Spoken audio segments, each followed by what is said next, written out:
যার রাতে এক রূপ আর দিনে অন্য রূপ। আজকে তোমাদের এমনই এক শিয়াল পণ্ডিতের ঘটনা বলবো, যে রাতে চুরি করে আর দিনের বেলায় পশু পাখি ও মানুষের বাচ্চাদেরকে পড়ায়। পড়ো, আতে আসছি আমি খাবো ধরে, মতে মুরগি ছানা ভয়ে মরে। আতে আসছি আমি খাবো ধরে, মতে মুরগি ছানা ভয়ে মরে। আচ্ছা, তোমাদের কার কার বাসায় মুরগি ডিম পেড়েছে? স্যার, আজকে সকালে আমাদের বাড়িতে মুরগি ডিম পেড়েছে। এই কথা শুনে শিয়াল গোফে তা দিতে দিতে মনে মনে বলে, আচ্ছা তাই নাকি? তাহলে তো রাতে গিয়ে মুরগিটাকে দেখে আসতে হয়। এমন সময় আর একটা বাচ্চা ছেলে কাঁদতে কাঁদতে বলে ওঠে, স্যার, আমারও একটা মুরগির বাচ্চা ছিল, কাল রাতে কে যেন চুরি করে নিয়ে গেছে। কেঁদো না, কেঁদো না, না কেঁদে বরং তোমার মৃত মুরগিটার আত্মার শান্তি কামনা করো।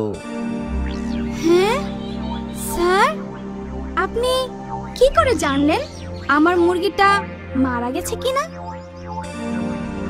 শুনছি আজকাল এদিকে নাকি এক চোর মুরগি চুরি করে সেগুলোকে কেটে খেয়ে ফেলে, তাই বললাম আর কি। আমাদের আশেপাশে সবাই এখন মুরগি চোরটাকে ধরার জন্য উঠে পড়ে লেগেছে। যাই হোক, পড়ো সবাই, চতে চোরে এসে মুরগি ধরে, বতে বোকারা কেঁদে মরে। চতে চড়ে এসে মুরগি ধরে, বতে বোকারা কেঁদে মরে। মুরগি চোরের কথা শোনার পর শিয়াল পণ্ডিত স্যারের কথাটা শুনে আমার কেমন যেন সন্দেহ হচ্ছে। আর কি করে জানলো যে মুরগিটা মরে গেছে? আরে শুনিস নাই স্যার কি বলেছে? এগুলো সব মুরগি চোরের কাজ। কিন্তু কে সেই মুরগি চোর? সেটাই তো রহস্য। ওদের কথা শুনে পাশে বসা কুকুরটা ঘেউ ঘেউ করে ওঠে।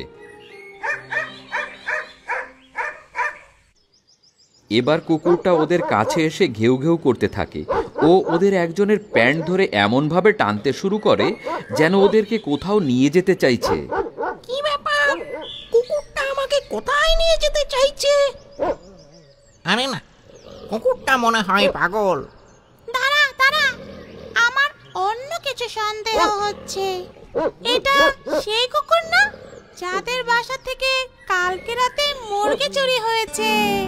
আরে তাই তো, চল ওর সাথে গিয়ে দেখি ও আমাদেরকে কি দেখাতে চাইছে। কি রে,